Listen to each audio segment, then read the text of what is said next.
새 출발 법회를 통해서 우리가 원하는 것을 얻는 방법이라는 주제로 공부를 시작했어요. 그래서 빈다, 기도하고 있다고 해서 원하는 것이 얻어지는 게 아니다. 그리고 바라고만 있다고 해서 역시 원하는 것이 얻어지지는 않는다. 그렇다면 어떻게 해야 원하는 것을 얻을 것이냐? 실천행이 필요하다. 이 실천이라고 하는 것도 뭐 우리가 이제 늘 말하는 거지만은 통에다가 모래를 가득 채우고 압착하는 실천행을 할 때 기름을 얻을 수 있을 것이냐? 그렇지 못하다라는 부분 보고 있죠.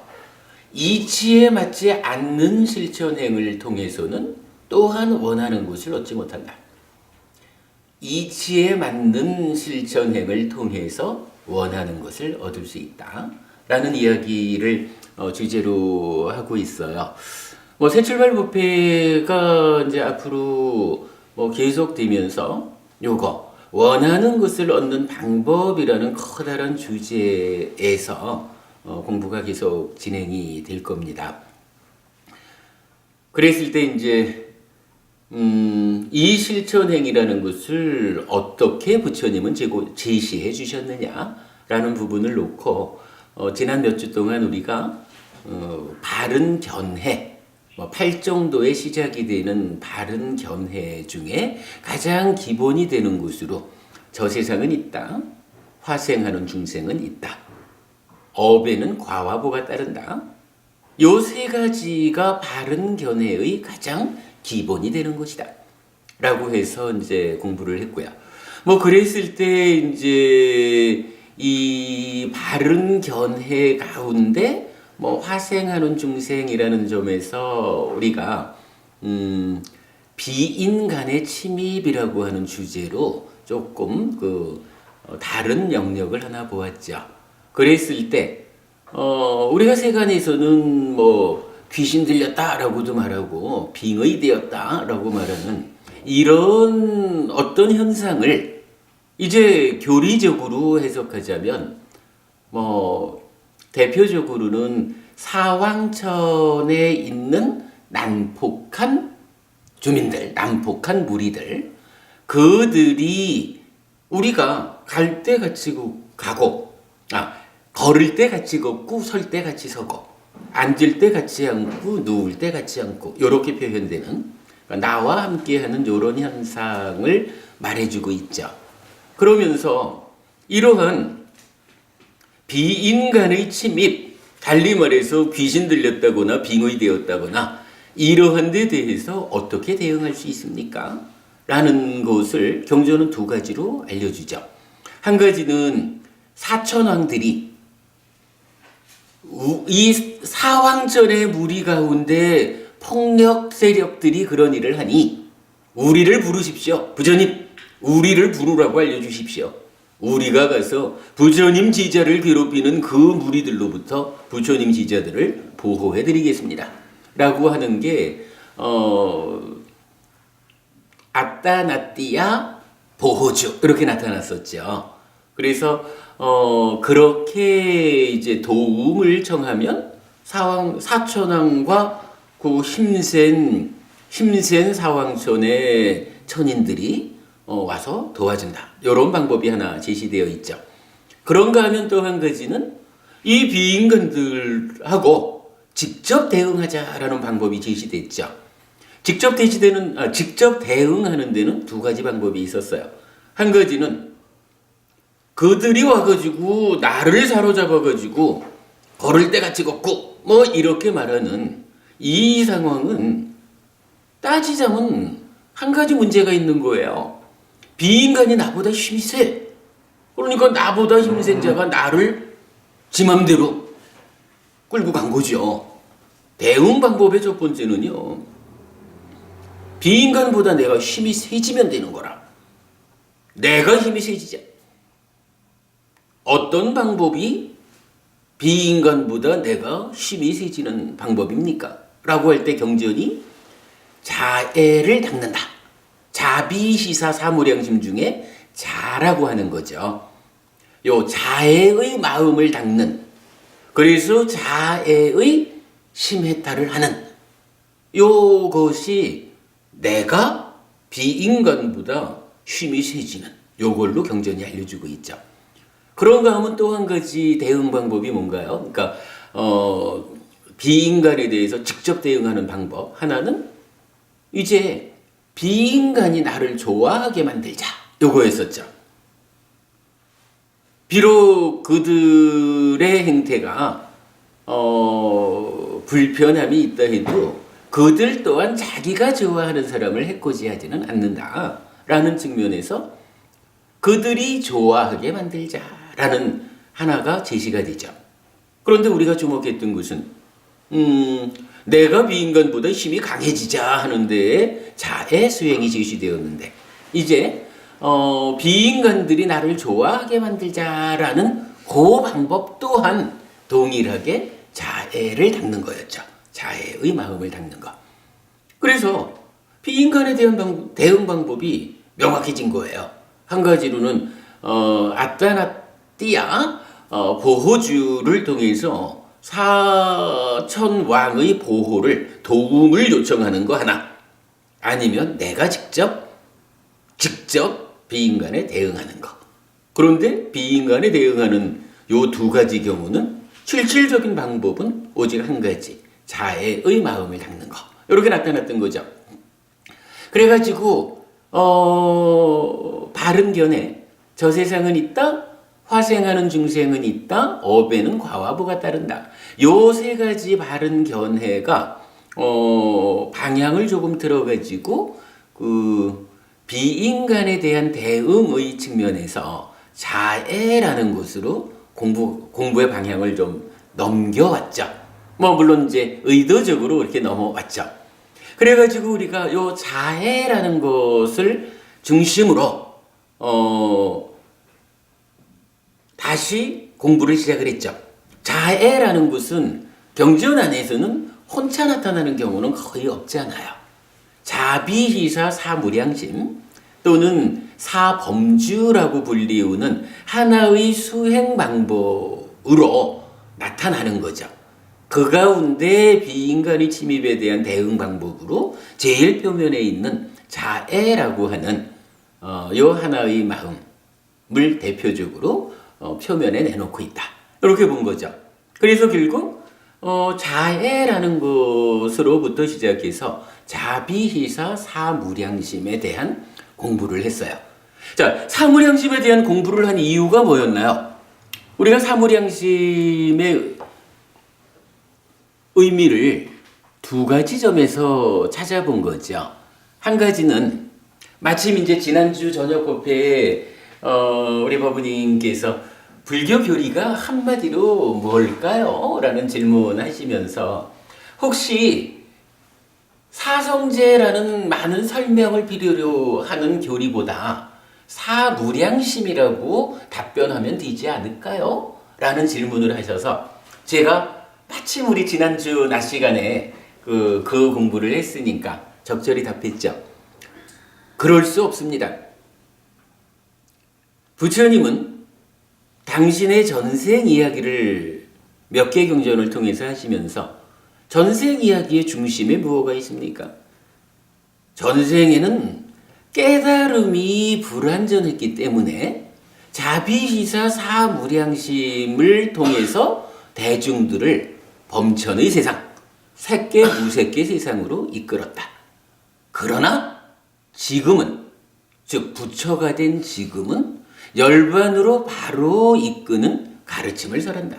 라고 해서 팔정도가 지시되고, 이 팔정도 좀 더 깊이 있게 표현하면 사념처 사마타 윗바사나라고 하는 수행의 체계가 나타나는 거죠. 그러면 사무량심이 불교 안에서 중요한 비중 큰 수행법이기는 하지만 따지고 보면 부처되기 이전에, 즉 이제 부처가 되었다, 열반을 실현했다, 그래서 열반으로 이끄는 그 가르침을 이제 내가 드러내어 안내한다. 불교의 정체성을 말하는 이 열반으로 직접 이끄는 가르침, 사성제고 팔정도고 사념처 사마타 윗바사나라고 하는 이 공부는 부처가 된 지금 이제 내가 가르칠 수 있는 공부다. 그러니까 불교 공부의 중심은 부처가 되어서 부처 되는 길, 열반을 실현하는 길로 제시된 이 내용이 불교의 중심이지. 부처 되기 이전에 아직까지 이 완성된 길을 몰라가지고 사무량심으로서 색계 무색계 세상으로 이끌었다라고 말하는 그 사무량심이 불교의 중심이 될 수는 없다. 이 얘기를 이제 명확히 했죠. 어쨌든 우리가 지난 몇 주 동안 사무량심에 대한 공부를 한 두 가지 의미 중에 하나가 바로 요거죠. 자비희사 사무량심은 이러이러한 공부고 중요한 공부고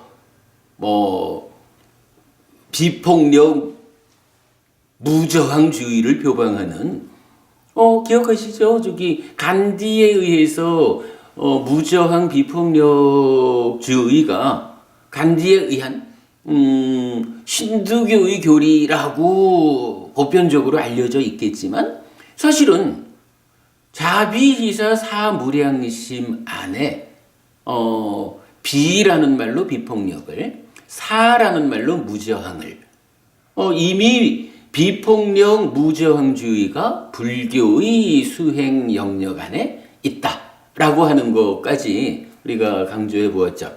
그러나 어쨌든 이 사무량심은 불교 입장에서 보면 대표되는 교리, 대표되는 수행법에는 미치지 못한다. 부처를 이루기 이전에 이미 설해졌던 가르침이다. 그러니까 이 부분에 대해서 우리가 하나를 보았어요. 이거 결코 사무량심의 가치를 좀 낮춥시다, 이런 이야기를 하는 게 아니죠. 사무량심이라고 하는 이 중요한 교리가, 이 중요한 수행법이 불교 안에서 어떤 자리를 차지하고 있는가, 구체적으로 어떤 역할을 우리 삶에 제시하고 있는가, 사무량심의 의미를 명확히 알기 위해서 그 하나를 보았던 거죠. 그리고 이제 사무량심 공부의 두 번째 의미가 뭐였나요? 이거였죠. 자, 우리가 업이라고 하는 거, 업이라는 측면에서 공부의 중심을 잡고 있죠. 업은 신업, 구업, 의업, 신구의 삼업이 있죠.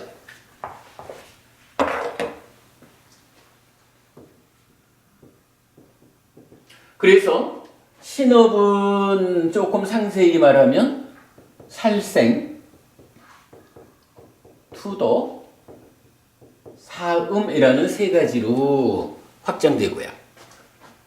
구업, 말로 하는 행위는 망어, 거짓말이죠. 양설, 이간질, 악구, 상말, 험한 말, 기어, 이익되지 않는 말, 잡담, 이런 거고, 의업, 만어의 행위는 어떻게 되나요? 간탐. 요 간탐이라는 말, 어서 오셔요. 인쇄 바꾼 시작했어요. 앉으셔요. 간탐이라는 말은 분명히 욕심낸다라는 것 중에 내 거에 대해서 내 거요라고 붙잡는 요런 집착은 빼고, 내 거 아닌데 대해서 내 거요, 내 거일 거요, 그런 집착을 간탐이라고 한다라는 거 우리가 공부했죠. 그런가 하면 두 번째로는 진애라는 게 있죠. 성낸다라는 거죠. 이 진애라고 하는 것을 경전에서는 반드시 두 가지로 설명한다라는 것을 우리가 주목했어요. 한 가지는 뭔가요? 분노하는 마음, 이렇게 나타나죠. 그런가 하면 또 한 가지는 폭력의 의도, 이렇게 나타나죠. 진애, 분노와 폭력이라는 두 가지 측면으로 설명하고 있고요. 그런가 하면 사견이라는 거를 보태서 간탐진의 사견의 세 가지 만어의 행위가 있다. 이렇게 알려지죠. 그리고 요거를 합해서 뭐라고 부르냐 하면 일단 행위니까 업이에요. 10가지가 있어요. 그런데 10가지 중에 악한 업이다 라고 해서 10악업이라고 정의되어 있죠. 그런가 하면 이제 행위라고 하는 것은 뭐 악한 행위만 있는 건 아니죠. 이제 선업이 있겠죠. 그래서 동일하게 10선업이 있는데 이건 그대로 불살생, 불투도, 불사음, 불망어, 불양설, 불악구, 불기여, 불탐, 그리고 진애에 대한 대응으로 부진, 그리고 정견, 이렇게 해서 10가지로 선업이 나타나죠. 대원부부님 요거요,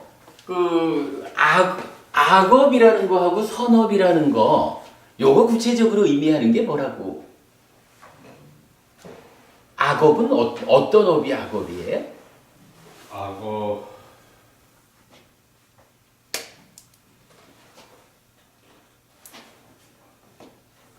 일단 이제 말씀해 보세요. 저번에 들었는데 잊어버렸네. 기본적으로 이런 거였었죠. 요게 지금 업이잖아. 신구의 3업. 좀 늘려놔서 그렇죠.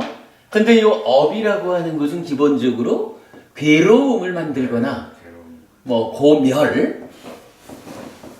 고멸이라는 거 요거 이건 락이죠. 행복. 요 두 가지 중에 하나의 결과를 만드는 거 이렇게 되잖아요. 그리고 사실은 지난 시간에 제가 아주 심지어 강조했던 게 뭐냐 하면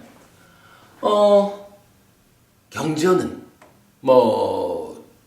두쿠드라야스탕, 수쿠드라야스탕 이런 경전에서는 이 10가지 악한 업은 괴로움을 결과맺는 것이다 라는, 그러니까 10악업이라고 하는 이 악자는 괴로움을 결과맺는 특성이 있다 라고 경전 10개가 정의해 준 거였잖아요.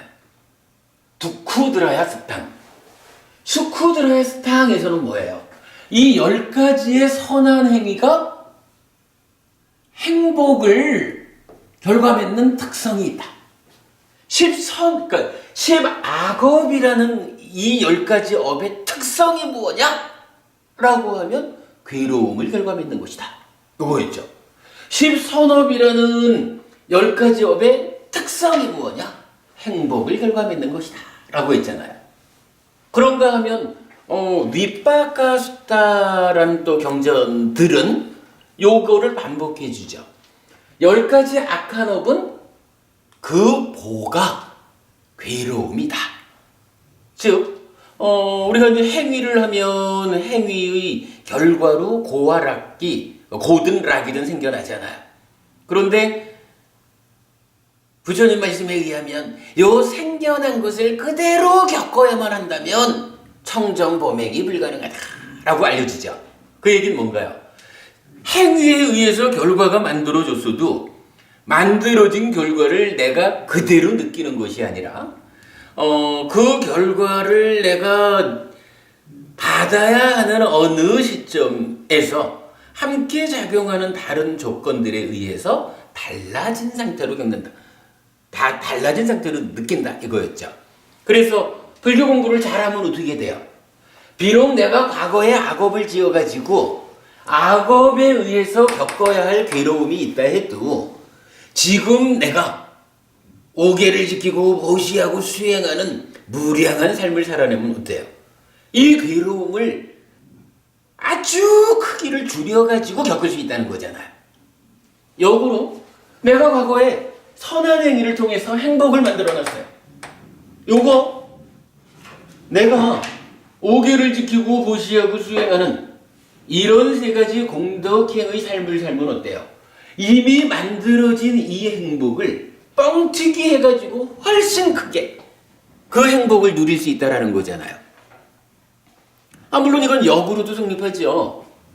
과거에 악업을 지어가지고 괴로움을 만들어놨는데 지금 내가 사는 꼴이 5계도 지킬 줄 모르고 보시도 할 줄 모르고 수행도 할 줄 몰라. 이런 초라한 삶을 살면 어떻게 돼요? 만들어 놓은 이 괴로움을 뻥튀기를 해가지고 커다랗게 겪어야 되잖아요. 마찬가지 과거에 선업을 지어서 행복을 만들었지만 지금 내 사는 꼴이 그렇게 초라하면 어떻게 돼요? 만들어 놓은 행복을 줄이고 줄여가지고 아주 작은 행복으로 누릴 수밖에 없어지는 거죠. 요런 행위의 결과를 내가 현실적으로 어떤 느낌으로 그러니까 어떻게 느껴질 것이냐 하는 걸 보라고 하는 거잖아요.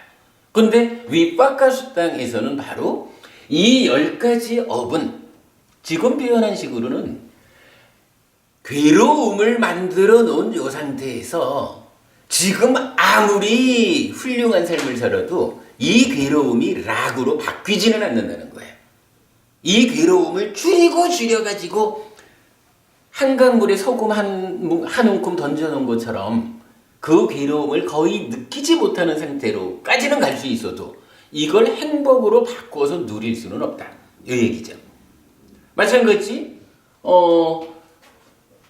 행복을 만들어 놨는데 과거에 지은 행위로 이 행복을 지금 내가 아무리 초라한 삶을 산다 해서 행복 자체가 괴로움으로 바뀌어가지고 겪어야 되지는 않는다. 줄어들어가지고 거의 누리지 못할 만큼 작아질 수는 있어도 요 얘기가 뭐예요? 위빠까수다에서 10악업은 그 보가 괴로움이다. 하여간 아무리 그 조건들이 달라져도 그 자체는 안 바뀐다는 거예요. 성질 자체가. 10선업은 그 보가 락이다. 이렇게 알려주는 거죠. 사실은 요거 이러한 악업이 행위가 가지는 특성이 괴로움이다. 선업은 특성이 행복이다. 이 행위의 보가 괴로움이다. 보가 행복이다. 요 부분 때문에 10가지 업이 교리 안에서 가지는 비중이 있는 거예요. 일단 뭐 어려운 교리는 우리가 좀 잘 모른다 해도 한 가지는 우리가 알 수 있는 거예요. 10가지 업이 있습니다. 살면서 다른 생명 해치면 괴로움이 생기고 도우면 행복이 생기고 요 10가지 우리가 알 수 있잖아요. 요것이 어떻게 살아야 되느냐, 내가 뭔가 말가 만으로 어떤 행위를 해야 하느냐에 대한 기준으로 주어져 있다라는 거예요. 10업이 10악업 10선업이 이 우리 행위의 옳고 그름의 판단 기준이 된다라는 것 때문에 중요한 의미를 갖는 거예요. 만약 부처님이 이렇게 행위의 판단 기준을 제시해 주지 않았다 그러면 누구나 다 행복하게 살고 싶죠. 그러나 내가 행복하려면 어떻게 살아야 됩니까? 라는 질문에 대해서 답할 수가 없잖아요. 그러나 불교 신자가 공부를 하면 이 질문에 대한 답이 명확해지잖아요. 행복하고 싶습니다. 어떻게 할까요? 10선업을 지으십시오. 10악업을 지으면 안 됩니다. 좀 더 복잡하고 어려운 이야기는 뒤에 하더라도 일단은 불교 신자들의 삶의 기준이 명확하게 부처님에 의해서 제시되었다. 그 측면인 거죠. 하여간 그래서 악업이라는 것은 괴로움을 만든다. 선업은 행복을 만든다. 라는 요 체계고, 요거에서 이제 우리가 또 하나 보는 게 있죠. 그렇다면 신구의 삼업, 몸과 말과 만으로 하는 요 행위는 그냥 행위하는 것일까? 아니면 행위 이면에 무언가 원인, 조건이라고 하는 것이 있을까? 이럴 때 부처님은 여기에 마음 심자를 쓰는 마음을 제시하죠. 요 의라는 것은 만호라고 부르는 마음이죠. 심이라는 마음은 찢다라고 하는 마음이죠. 그래서 행위라고 하는 것은 찢다라고 하는 요 마음이 원인이 돼서 몸과 말과 만호로 행위를 하고 그 결과로 괴로, 그러니까 고거나 락을 만든다. 요게 업이죠. 우리 법회에서 하여간 불교의 중심 이래 하는 말이지만 여기에서 이어지는 질문이 하나 있죠. 누구나 다 찢다를 원인으로 행위하는데 왜 누구는 괴로움을 만들고 누구는 행복을 만들까? 여기에 대해서 부처님 다시 이 찢다를 오염시키는 오염원이 있다라고 말하는 거죠. 탐진치죠. 탐진치라고 하는 오염원이 있어서 오염원에 오염된 찢다는 몸과 말과 만으로 오염된 행위를 해서 괴로움을 만들고, 즉 탐진치의 오염, 그러니까 찢다가 탐진치에 오염되었기 때문에 10악업을 지어서 괴로움을 만들고, 공부를 통해서 탐진치가 제거되면, 탐진치로부터 벗어나면 청정해진 찢다가 몸과 말과 만으로 청정한 행위, 10선업을 짓고 행복을 만든다. 이렇게 해서 이제 업의 개념이 완성된 거죠. 자, 이 상태에서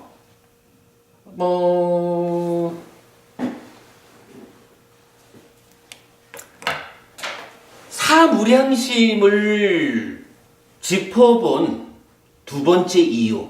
한 가지는 아까 말씀드렸지만은 불교 교리의 중심입니까? 사무량심이? 라고 할 때 그렇지 않습니다. 라는 부분. 우리가 교리의 체계를 좀 알자라는 측면이 하나 있었고, 이제 지난주 공부한 내용이 요거였었죠. 자, 대원법문이 간탐이라고 합니다. 그 이전에 몸과 몸의 행위, 말의 행위, 요거를 모르다 보면 악업을 짓기 마련이잖아요. 요거를 행복을 만들려면 선업을 지어야 되잖아요. 몸의 행위, 말의 행위를 선업으로 짓기 위해서 부처님 어떤 걸 제시해 주죠? 여기에 오계라는 게 나타난 거죠. 오계가 뭐예요? 불살생, 불투도, 불사음, 불망언데, 불망언은 사실은 말로 하는 네 가지 행위를 포괄하고 있다, 대표했다, 이렇게 보는 거죠. 다섯 번째로 이제 불음주가 있죠. 요 불음주는 조금 우리 다른 개념으로, 경전은 타락의 입구라는 표현으로 불음주를 분류하고 있죠. 어쨌든 이렇게 몸과 말의 행위를 바르게 지어서 행복을 만들자 하는 그 일을 위해서 오계가 제시되어 있는 거죠. 그런가 하면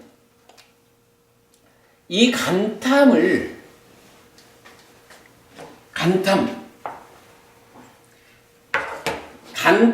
불탐으로 바꾸기 위해서, 즉 남의 것까지 내 거 하려는 이런 집착된 행위, 마음으로 요것 때문에 생겨나는 괴로움을 방어하자라고 하면 어떤 방법이 있다는 거죠? 예, 여기가 이제 보시였죠. 그래서 이거 이제 사실 우리가 이제 해피설법에 처음 시작할 무렵에는 이 간탐이라는 것이 내 거에 대한 집착은 좀 빼놓고 내 거 아닌 거에 대한 집착을 말하는 것이다, 요렇게 자세히 알지 못했을 때는 이거를 그냥 까마, 요기라는 걸로 함께 봤기 때문에 요기를 출리라고 이해했던 적이 있었죠. 근데 그건 이제 우리 다른 개념인 걸 알았죠. 그래서 만호의 행위 중에 간탐이라고 하는 이 잘못된 행위 때문에 생겨나는 괴로움을 만들지 않으려면 어떻게 해요? 보시라는 행위를 통해 가지고, 아이고 내 것까지 꺼내가지고 당신을 위해서 베푸는 사람이 남의 것까지 내 거 하려고 하는 요거 가지고 괴로움을 만들 수가 없잖아요. 그래서 보시라는 개념이 나온 거죠. 그리고 이제 그럼 이제 조금 더 들어가면 요거요. 분노 때문에 생기는 괴로움은 어떻게 막을 수가 있나요? 요 자리. 요걸 이제 우리가 공부한 거죠. 여기에 바로 자비시사라고 말하는 그중 사무량심 중에 자가 바로 버럭거리는 이 분노하는 마음을 제어해서 분노 때문에 생겨나는 괴로움을 만들지 않는 그 자리가 바로 자 이렇게 나오는 거죠. 마찬가지 폭력적인 의도 몽둥이를 들어야겠구만 요렇게 요런 진애 때문에 생겨나는 괴로움을 방어하자 만들지 말자 하면 여기에 비라고 하는 요 두 가지가 있었던 거죠. 그래서 자비시사 사무량심 중에 자비라고 하는 두 가지가 어느 자리에 있느냐 요걸 보았죠. 사실은 사무량심 공부의 주된 목적은 요 자리를 찾아낸 데 있었던 거죠. 사견을 정견으로 바꾸는 요건 뭐였나요? 예? 수행. 아닌데. 수행은 뭐 우리 크게 보면 오계를 지키는 것도 보시하는 것도 다 수행이고 자비시사가 다 수행이잖아. 여기는 왜 저기 정견을 얻기 위해서는 두 가지 방법이 조건이 필요하다. 하나는 열의잡의 하는 거. 뭐 열의잡의라는 거야. 이건 뭐 고도의 수행을 통해서 생겨나는 거. 뭐 이렇게 말할 수 있겠죠. 물론 뭐 순차적이긴 하지만. 여기에 또 하나 저게 있었잖아요. 남의 목소리. 기억하시죠? 그래서 뭐 남의 목소리 뭐예요? 부처님 말씀 요거잖아. 결국 사견을 정견으로 바꾸자라고 할 때는 배움이 필요하다. 그래서 이제 오늘부터 우리가 공부해 갈 불자에게 제시된 삶의 테크닉 이런 측면에서 나타나겠지만 배움이라고 하는 것은 부처님에 의하면 우리가 보통 말하는 믿음, 오계를 지키는 거, 보시하는 거, 지혜를 갖추는 거, 요 네 가지의 테크닉에다가 배움이라는 한 가지를 더 넣어가지고 5가지로 말하면서 하늘에 태어나는 방법 어떻게 나타나요? 믿음, 오계, 배움, 보시, 지혜 이렇게 나타나잖아요. 이게 우리 불교 안에서 참 공부를 많이 안 하다 보니까 배운다라고 하는 거를 참 크게 의미를 안 두는 것 같아요. 불교 신자들이. 그러나 사실 요거 문제지요. 부처님은 배운다라는 거. 그렇잖아요. 부처님 가르침을 배우지 않고 우리가 잘 살아가려면 내 스스로 잘 사는 방법을 깨달아야 되잖아. 그게 그렇게 만만한가요? 부처님한테 배워서 스승에게 배워서 그 가르침을 실천함으로써 행복한 삶을 실현하는 게 불교잖아요. 불교 신자잖아. 배운다라고 하는 것의 의미를 우리가 결코 놓치면 안 되죠. 자, 이렇게 놓고 보면 이제 10악업을 10선업으로 바꾸는 방법이 설명된 거죠. 근데 공부가 여기서 끝나나요? 그렇진 않다고요. 비록 우리가 오계를 지키고 보시하고 자비심을 일으키고 잘 공부해서 10선업으로 나의 삶을 바꾸더라도 문제는 나의 내면에서 탐진치라고 하는 게 올라오는 한 속에서는 가져 이러는데 요거를 내가 10선업을 지으려니까 갖지 말아야지 이러면 어떻게 돼요? 내면에서 원하는 거하고 표면적으로 행위하는 게 다르기 때문에 힘이 든 거라. 대원 법원님, 제가 몇 번 이 얘기했는데 혹시 법원님도 들으셨는지 몰라요. 제가 참 부끄러운 고백으로 출가 전에 술로 삶을 망친 사람 아니겠어요? 참 부끄러운 고백이지만 술이라는 거, 구름주 여기서 말했지만 타락의 입구, 한 잔 마실 때마다 문 열고 들어가는데 어떤 분이냐면 떨어지는 분이라. 이거를 1년, 2년 먹는 거 아니고 몇십 년을 이어서 남들보다 좀 과하게 술에 붙잡혀 살다 보니까 정말 쫄딱망하더라고. 저는 참 한 가지 다행스럽게 생각하는 게 뭐냐면요. 늦은 나이에 출가를 했지만 몇십 년을 두고 그렇게 좋아했던 술이요. 출가하는 그 시점에서 술에 대한 어떤 탐하는 마음, 술 마시고자 하는 마음이 없어졌어요. 아마 제가 술 때문에 망했구나라고 하는 그 상황을 뼈저리게 느꼈기 때문에 그러겠죠. 참으로 내 삶을 술 때문에 망쳤구나. 이런 게 너무 강하다 보니까 이제 머리 깎고 중이 되면서 그 평생을 붙잡고 왔던 강력한 습관이고 유혹이고 이런 술에 대해서 더 이상 아이고 뜨거워라 하고 붙잡으려는 마음이 떨어졌겠죠. 만약에 제가 요즘 옛날처럼 참술을 좋아하는 마음이 속에 있어요. 그런데 중이 돼가지고 술을 먹기 시작해봐요. 아마도 당장 법원님들부터도 그런 줄 몰랐는데 뭐 중이 돼가지고 술 먹냐? 이러되겠죠. 아마도 제가 술을 먹는다라고 알려지면 함께 공부하자라고 마음을 일으킬 사람이 없을 거예요.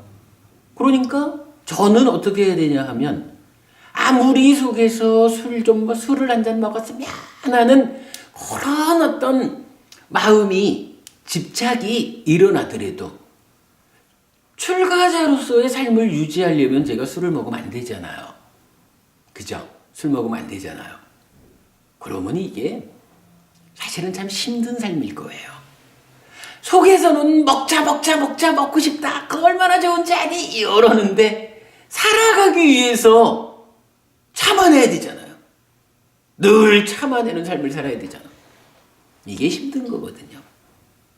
근데 제가 참 다행이라고 하는 게 제가 아직까지 이러저런 모든 점에서 제가 썩 모범적인 불자의 삶을 사는 거는 아닙니다. 저도 참 많은 부분에서 더 고쳐야 되고 더 많은 향상이 당연히 필요하죠. 그러나 지금 예를 들고 있는 세간에서의 제 삶을 망치게 한 그 원인이 되는 술, 요거에 대해서는 일단 내 안에서 한 잔 했으면 좋겠어 이런 마음이 안 일어나는 거예요. 그러니까 술에 관해서는 출가자가 술 마시지 않아야 합니다라는 이러한 기준을 내가 충족해 가는데 여긴 어려움이 없는 거라. 아직까지 제가 많은 점에서 부족하지만 술 마시지 않아야 된다라고 하는 요 한 가지 측면에서는 어렵지를 않아요. 이런 이야기죠. 오계를 지키자, 보시하자, 자비심으로써 성내는 일을 막아내자, 잘 배우자, 이래가지고 십선업을 짓는 삶을 실천하고는 있는데, 그런데도 내 안에서는 어때요?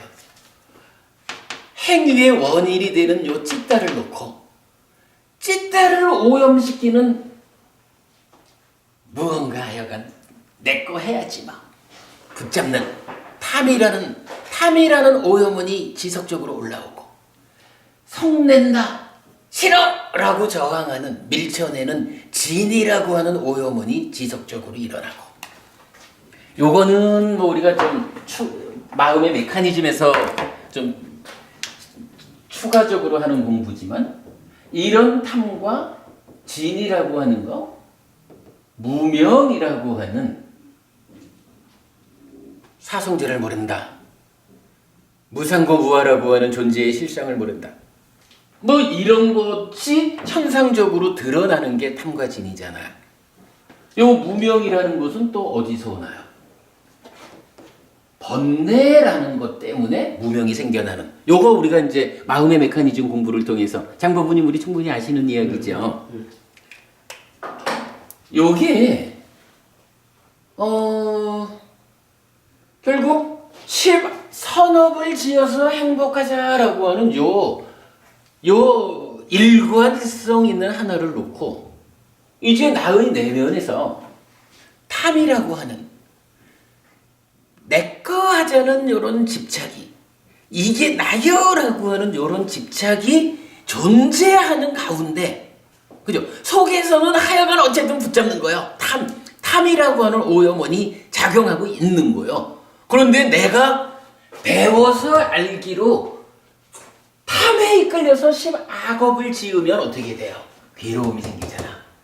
그러니까 속에서는 탐이라는 오염원이 일어나도 이걸 어떻게든 이런 오계를 지키고 보시하고 자비, 배움 이런 힘을 가지고 십선업으로 살아내야 어쨌든 내가 괴로움을 만들지 않잖아요. 행복을 만들잖아. 그러면 이게요, 술이 먹고 싶은데도 불구하고 출가자로서 살려니까 참아야지, 술 먹으면 안 되지, 요렇게 하면 술 먹지 않는 일이 얼마나 힘이 들겠어요. 술 먹고 싶은 마음이 없으면 술 먹지 않는 일이 힘들 게 없잖아. 자연스러운 일이죠. 요것도 똑같은 거라. 십선업을 지어야 한다라는 이 당위성이 있는데, 내면에서 탐이든 진이든 붙잡는 오염원이든 밀쳐내는 오염원이든이 일어나고 있으면 속에서는 그러기를 바라는데 겉으로는 안 하려니까 힘들죠. 그렇다면 요거 막아내는 방법은 뭐예요? 탐과 진 자체를 없애버리면 되잖아. 그죠? 탐심 자체를 눌러버리면 탐 때문에 악업을 지으려고 하는 이게 굳이 뭐 오계를 지키고자 하지 않아도, 보시하고자 하지 않아도 탐 때문에 생겨나는 이러한 악업이라는 것은 탐을 눌러버리면 저절로 십선업이 지어지고 저절로 행복이 만들어지는 거거든요. 그래서 이제 오계, 보시, 자비, 배움 이러한 삶을 바꾸는 방법에 이어서 좀 더 내면적으로 작용하는 그런 방법이 제시가 된다고요. 자비는 우리가 이제 사무량심이라니까 자비 밑에 함께 기뻐한다라는 시가 있잖아요. 요 시는 불쾌라고 하는 거를 기쁨 요렇게 이제 바꾸는 역할을 해요. 요 부분은 우리가 좀 뒤에 더 공부를 해보기로 하고요. 그런데 이제 자비시 하면 그 밑에 뭐가 있어요? 버릴사자라는 게 하나 있잖아요. 버릴사자 사무량심. 요 버릴사자가 빨리 원어로는 우페까라고 한다고요.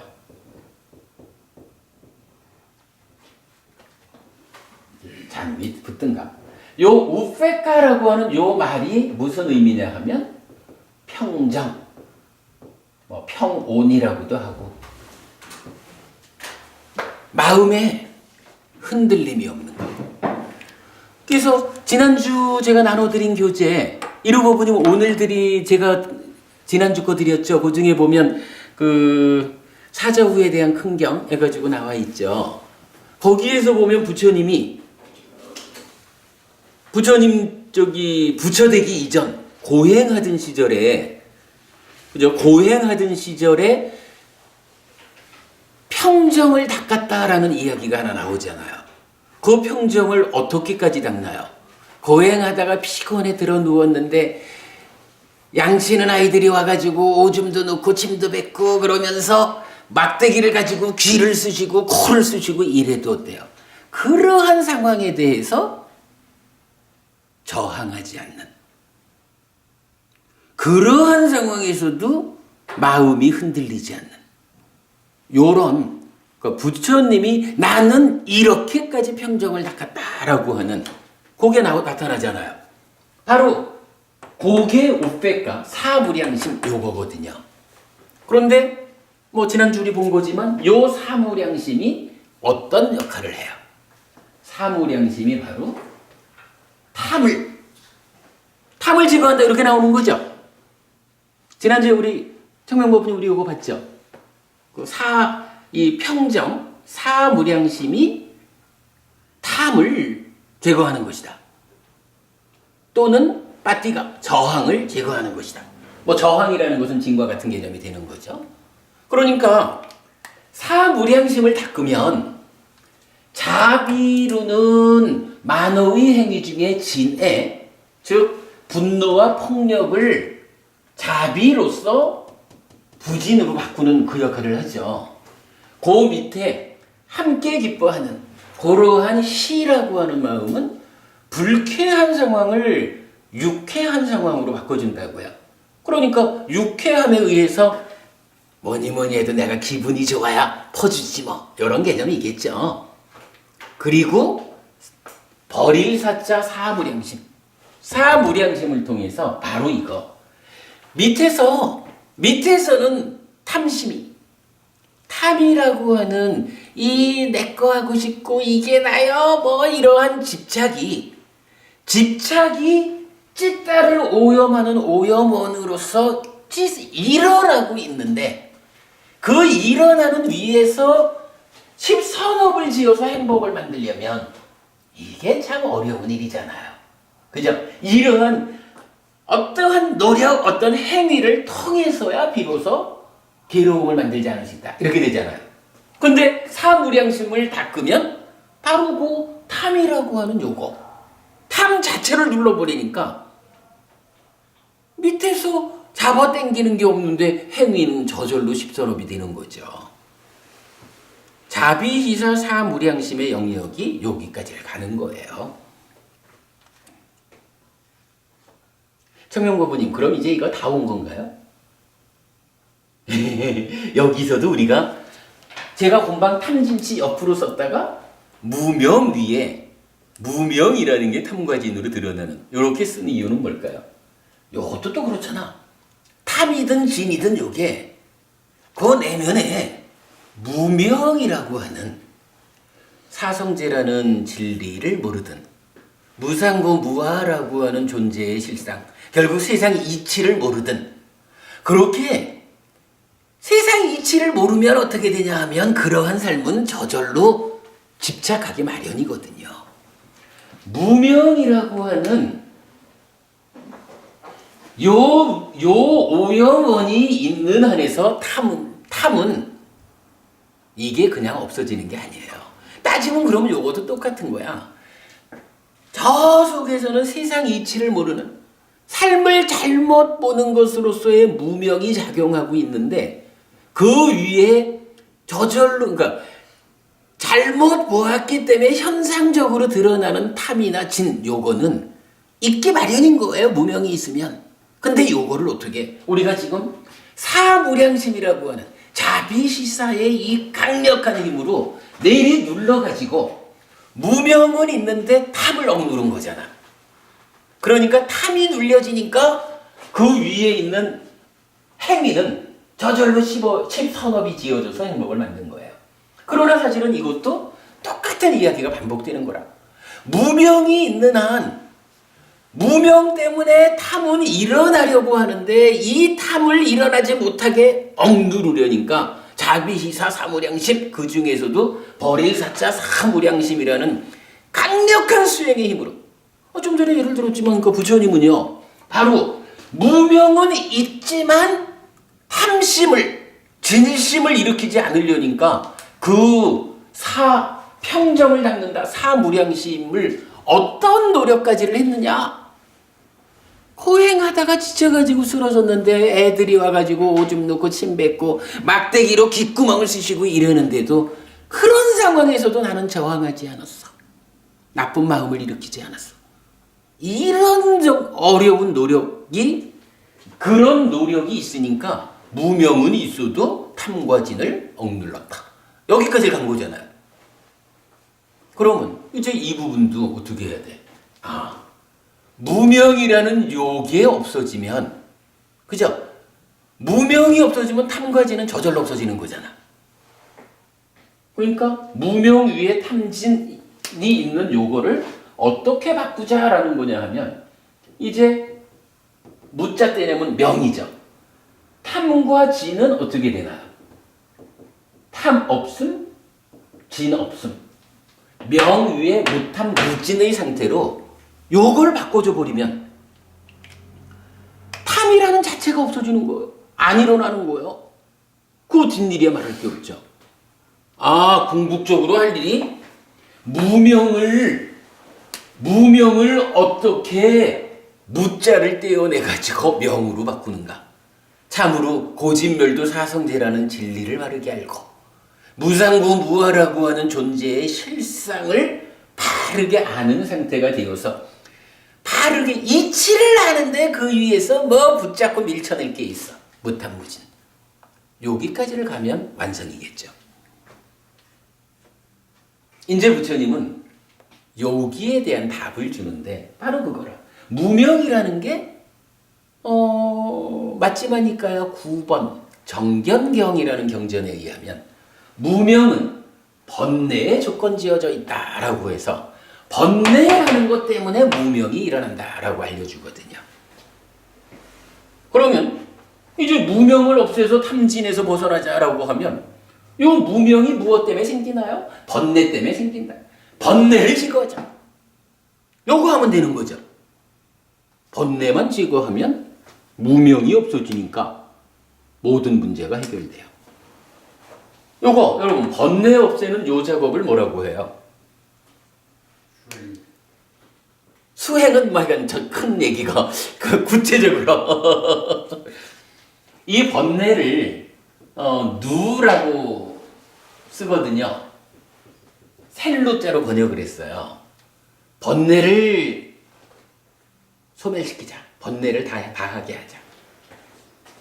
번뇌를 다한다라는 말을 다할 진자를 써서 누진이라는 말로 쓰죠. 그래서 뭐 육신통에서는 누진통 이러고 삼명에서는 누진명 이렇게 말하잖아요. 요 번뇌를 소멸시키자 하는 걸 누진이라고 말하거든요. 그러면 이제 누진 번뇌를 다하게 하자. 번뇌를 소멸하자. 요거 구체적으로 어떤 방법이 있나요? 이게 뭐냐 하면 누진의 방법으로 부처님이 알려주는 것이 이게 사마타 윗바사나라. 사실은 이제 그동안 사마타가 무언지를 설명해내지 못하다 보니까 누진은 윗바사나가 하는 거다라고 알고 있어요. 근데 사실은 또 그 말은 맞아요. 최종적으로 윗바사나 해가지고 번뇌를 소멸해. 번뇌라는 거 요거 오온 색수상행식 오온 중에 상이 병들어 있는 거를 번뇌라고 하잖아요. 그죠? 우리가 아는 얘기죠. 그 상의 병들물 치유하는 번뇌를 소멸하는 작업은 구체적으로 윗바사나. 근데 이 윗바사나가 어느 순간 윗바사나 하자 이렇게 되질 않는 거라. 윗바사나를 하기 위한 준비 과정으로는 사마타를 통해서 심해탈하는 일이 필요한 거라. 그 앞에 사념처를 통해서 삼매에 드는 일이 필요하고. 이러고 보니 아까 우리가 말씀 나눴던 그 얘기죠? 여기까지를 오는 거예요. 그러면은 자, 우리가 이제 사무량심 공부를 했다라고 하는 거, 그 의미가 두 가지로 말했지만 이제 하나로 통합이 되죠. 결국은 부처님이 사무량심이라는 게 이런 그 구체적으로 어떤 일을 하는 게 사무량심입니까? 라고 하면 이제 뭐 위에서부터 이런 거지 뭐. 옥의 보시의 과정을 거쳐서 자로서 분노를 제어하고, 비로서 폭력을 제어하고, 희로서 불쾌를 제어하고, 이제 찌따의 오염원인 탐을 사로서 제어하는, 이게 자비시사 사무량심의 자리야. 그런데 요거는요, 어쨌든 무명이라고 하는 세상 이치를 모른다, 근본적인 원인, 우리 삶의 괴로움을 일으키는 근본 자리는 좀 덮어놓은 상태에서 평정의 힘, 사무량심의 힘을 통해 가지고 탐을 누른 거잖아요. 눌러주는 동안에는 가능한데 삼매의 힘이 빠지고 누르는 힘이 빠지면은 또 일어나잖아. 그러기 때문에 아까 말했던 부처님은 그렇게 말하는 거예요. 전생에는 사무량심을 통해서 색계 무색계로 이끌었다. 그 얘기는 뭐냐 하면 색계 무색계라고 하는 이 존재의 삶에서 벗어나는 해탈된 삶을 실현하지 못했다 이거거든요. 근데 이제는, 즉 부처가 된 지금은 열반으로 직접 이끄는 삶을 살았다. 직접 이끄는 가르침을 살았다. 열반으로 직접 이끄는 가르침이 뭐예요? 이제 해탈된 삶이잖아. 그거는 표면에 드러나 있는 탐과진의 문제 이전에 더 밑에 있는 무명과 무명의 조건이 되는 번뇌와 이 부분을 직접, 그러니까 최후의 문제를 해결함으로써 다시 어떤 문제가 일어나지 않게 하는, 그거 뭐예요? 사마타 위빠사나 이랬잖아. 사마타 위빠사나라는 앞에 사념처가 있죠. 사념처 사마타 위빠사나라고 하는 이 수행법을 통해 가지고 누진 번뇌를 멸진시킴으로써 무명을 명으로 완전히 바꾸면 이제 그 위에는 저절로 탐지는 무탐무진이 되는 거예요. 드러나는 행위는 저절로 십선업이에요. 그러니까 아라한의 삶을 어떻게 말하나요? 아라한도 십선업을 짓는 거로 말하잖아요. 우리도 되도록 십선업을 짓는 사람이죠. 우리가 짓는 십선업하고 아라한이 짓는 십선업하고가 어떤 차이가 있냐 하면, 우리는 나름대로 노력을 다해가지고 십선업을 짓지만 저 밑에 번뇌가 남아있어요. 그러니까 경전이 알려주거든요. 번뇌의 영향 하에 있는 십선업을 우리가 지어가는 거야. 그러나 아이고 번뇌 뿌리 뽑은 다음에 십선업 짓지, 이건 말이 안 되죠. 위에서부터 해나가야 되는 거니까. 우리는 번뇌가 있든 없든 어쨌든 오계를 지키고 보시하고 사무량심을 닦고 이래가지고 십선업을 지어서 직접적으로 괴로움을 만들지 않는 삶을 살아내야죠. 그리고 그 위에서 좀 더 깊이 들어가가지고 더 특별한 노력으로 이제 번뇌를 뿌리 뽑는 작업, 사념처 사마타 위빠사나가 역할을 해야 되는 거죠. 그럼 아라한은 우리하고 어떻게 달라요? 아라한도 똑같이 십선업을 짓지만 아라한의 십선업은 이제 번뇌의 영향을 받지 않는 십선업. 그러니까 우리는 십선업을 짓기 위해서 노력을 해야 되지만 아라한은 십선업을 짓기 위해서 노력을 하지 않는 거예요. 왜? 이미 아라한은 번뇌가 뿌리 뽑혔어. 그래서 더 이상 탐진치가 없어. 그러니까 탐진치 없는 가운데에 나타나는 행위는 저절로 십선업이다. 이렇게 되는 거죠. 요렇게 보면 이제 사무량심이라고 하는 것이 갖는 의미, 그러니까 우리 삶에서, 즉 업에서 어느 위치를 차지하는가, 그리고 왜 사무량심이 불교를 대표하는 완성의 수행이 아닌가. 그죠? 명확해지죠? 그러니까 부처님은 열반으로 직접 이끄는 가르침 이래가지고 8정도, 팔정도를 닦고 많이 행한다라고 하는 곳으로 사념처 사마타 위파사나가 알려지죠. 그게 불교를 대표하는 수행이고 요 수행을 포함한 진리가 고진멸도 사성제. 불교결이 무엇입니까? 사성제입니다. 이렇게 설명되는 거죠. 자, 요만하면 뭐 이제 우리가 사성제와 관련한 이야기를 그러니까 사무량심과 관련한 이야기를 이제 다 본 것 같아요. 그러면 이제 뒤에 우리가 좀 더 기회를 잡으면 자해를 닦는 수행은 어떻게 해야 되는가 하는 거 경전이 알려주는 대로 우리가 한번 더 보면 되고요. 자, 여기까지 하고 조금 쉬었다가 우리가 좀 게으름 피운을 하고 좀 늦게 시작했는데 조금 쉬었다가 한 가지 주제를 좀 더 하도록 하겠습니다. 쉬었다 하겠습니다. 스님, 저희들이 일반 대성에서 절에 가서 기도하고 연말 부르는 부분도 네. 우리 가야에서도 부처님께서 이 보호주를 위해서 보호를 받아야 된다는 거는 어느 부분에서는 이 중생이 만약에 공부를 하지 않은 경우에서는 허용된다는 이야기가 되겠네요. 그게 이제 제가 알기로는 딱 하나의 경전에서 그 이야기가 나오는데 근데 그거는 좀 잘 볼 필요는 있어요. 그 사대왕의 그러니까 사왕천의 이제 그 사천왕이 부처님한테 이 비인간이라고 불리면서 사람들한테 해코지를 하는 이 비인간들이 따지면 자기 국민들인 거예요. 그러니까 내 국민들이 부처님 제자를 해코지하는 이 부분을 카드가 더 있습니까? 요번 주에는 달리드린 건 없고 지난주께 있어요. 예. 그래 이제 그 의미를 표현하자면 인간 삶에서도 누가 폭력을 쓰려고 하면 경찰을 부르잖아요. 이제 그런 개념으로 이제 사천왕이 부처님한테 이렇게 우리를 불러주면 우리가 가서 라고 이제 그 비인간에 대한 그 대응 방법 한 가지를 알려주는 거예요. 그거 외에 우리가 보통 말하는 어떤 부처님의 가피라든가 이런 개념으로 그러니까 우리 삶의 어떤 그 권능을 행사할 수 있는 존재라는 것은 애초에 부정되는 거죠.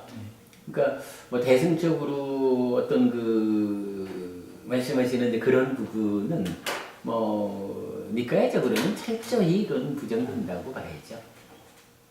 근데 이건 귀신 들렸다라고 우리가 보통 말하는 이런 비인간의 침입이라고 하는 데에서는 분명히 이 사천왕이 우리가 보호해드리겠습니다. 이렇게 말하는 이제 고관계가 하나 있는 거죠. 그리고 비인간들이 좋아하게 만든다는 것도 예. 어찌보면 타입 이게 이제 무한한 어떤 자비심을 베풀어서 이렇게 하는 차원은 알겠는데 비인간들이 좋아하게 만든다는 잘못도 되면은 또 이렇게 잘 왜곡된다면은 무당이 구슬한다든지 예를 들면은 아니면 그 사람들이 좋아할 수 있는 폭력적인 인간적인 상태이기 때문에 좋아하게 만든다는 게 오히려 잘못하게 된다면. 근데 이제 그러니까 어떤 개념적으로 좋아하게 하자 이것만 알아서는 안 되는 거죠. 좋아하게 하는 방법이 무엇이냐라고 하면 자애의 마음을 갖는 것이다. 그러니까 다른 방법으로 좋아하게 만들자 하는 것은 이거는 현실이 아닌 거고 말로는 가능하지만 다른 방법으로 어찌 해가지고는 비인간이 좋아하게 되는 결과를 못 만들고 자애의 마음을 닦을 때만 비인간들이 좋아해서 해코지하지 않는다. 이렇게 알려주는 거죠. 그러니까 구체적인 방법이 필요한 거야.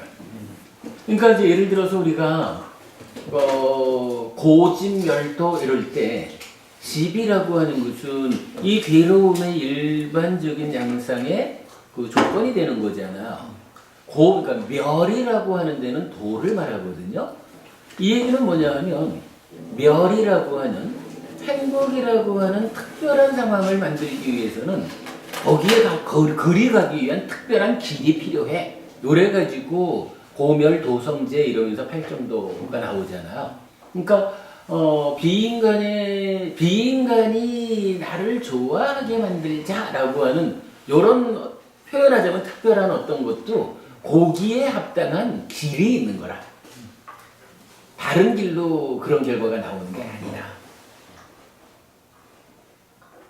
자, 공부를 조금만 더 하겠습니다. 지금 제가 좀 드리려는 말씀은 지난 5월, 6월 우리가 마음 특강했던 교재에 있는 이야기입니다.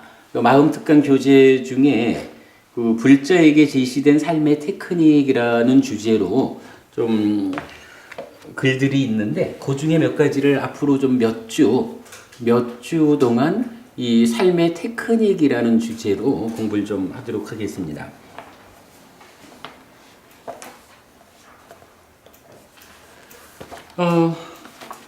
삶의 테크닉에 대한 이야기는 이렇게 시작을 했어요. 행위가 가지는 과와 보의 법칙성은 정형화되어 나타납니다. 그 형태를 이해하면 행복한 과와 보를 가져오는 행위를 통해 삶을 향상할 수 있습니다. 이랬거든요. 자, 행위가 가지는 과와 보의 법칙성이라는 건 뭘까요? 아까 우리가 보았지만 부처님께서 부처님은 단정적으로 말씀을 해주셔요. 왜냐하면 깨달은 분이기 때문에 단정적으로 말씀을 하는 분이죠. 10악업이라는 행위를 하면 그 결과가 괴로움이다 라고 알려지고 그 보 또한 밑바카수땅 아까 말씀드린 거죠. 그 보 또한 괴로움이다 라고 이러한 악한 업이라는 것은 과와 보가 괴로움이다 라는 법칙성으로 적용된다. 10가지 선업이라고 하는 것은 그 과와 보가 행복이다 라고 하는 법칙성, 예외가 없는 기준이다. 이렇게 이제 말하는 거죠. 그래서 이제 요거를 보통은 업인 과보 이렇게 말하고 우리 법회에서는 그 의미를 좀 풀어서 행위가 가지는 과와 보의 법칙성 이렇게 말하고 있죠. 이런 그 과와 보의 법칙성이 정형화되어 나타난다. 그러므로 정형화된 법칙성이기 때문에 우리가 그걸 잘 배우면 그 법칙성에 맞게끔 삶을 바꿔가지고 원하는 행복한 삶을 실현할 수 있다. 삶을 향상할 수 있다. 이런 이야기를 하는 거죠. 자, 삶의 테크닉 중에 이제 첫 번째 이야기를 제가 한번 읽어보겠습니다. 만호의 행위는 몸과 말의 행위에 앞섭니다. 만호의 행위, 즉 사유 과정을 거쳐 몸과 말의 행위로 드러나는 것입니다. 이때 몸과 말의 행위는 드러나 전달되는 행위입니다. 그러나 만호의 행위는 내적이고 사적이어서 남에게 전달되지 않습니다. 그래서 몸과 말의 행위는 1차적으로 제어되어야 합니다. 일단 남에게 전달된 행위는 되돌릴 수 없기 때문입니다.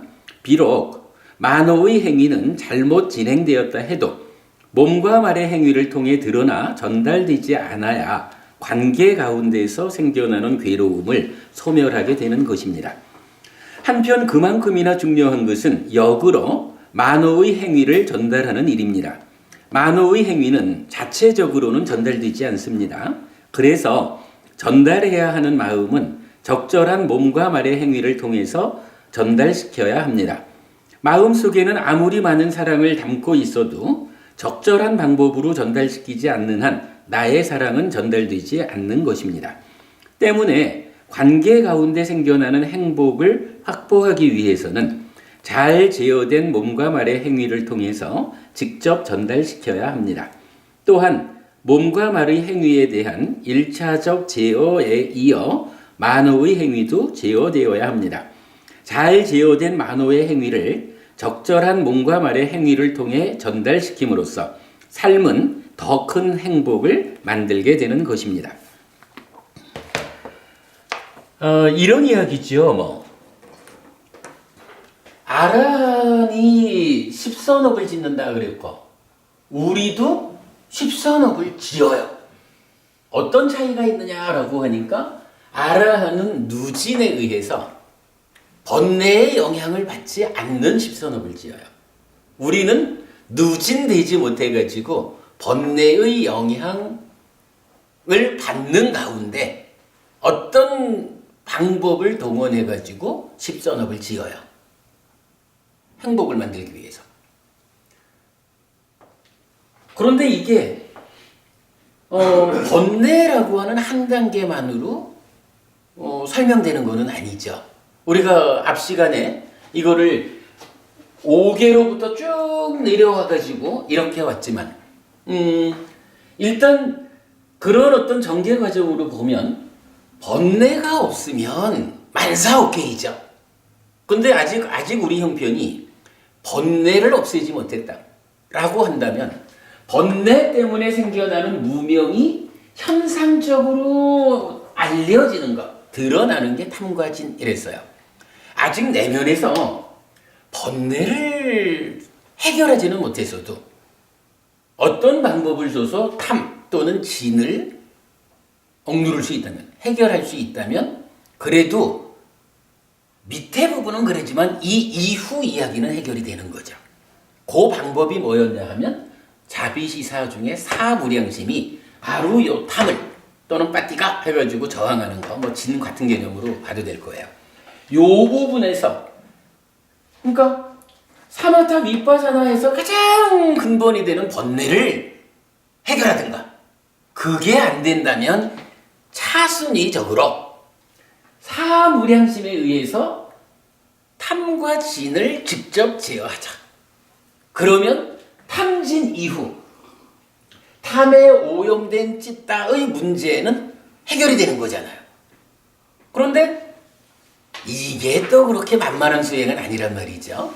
그래서 탐과 진을 직접 제어하는 그 일도 사실은 굉장히 고도의 수행을 필요로 하는 거예요. 아까 우리가 사무량심 부처님 어디까지 평정을 닦았는지 이런 부분도 본 거죠. 그러니까 사무량심까지는 못 갔다 해도 그래서 탐과 진을 직접 제어하는 그래서 탐진에 찢다가 오염되는 이 상황을 해결하지는 못했다 해도 어쨌든 괴로움을 만들지 않으려면 어떻게 해야 돼요?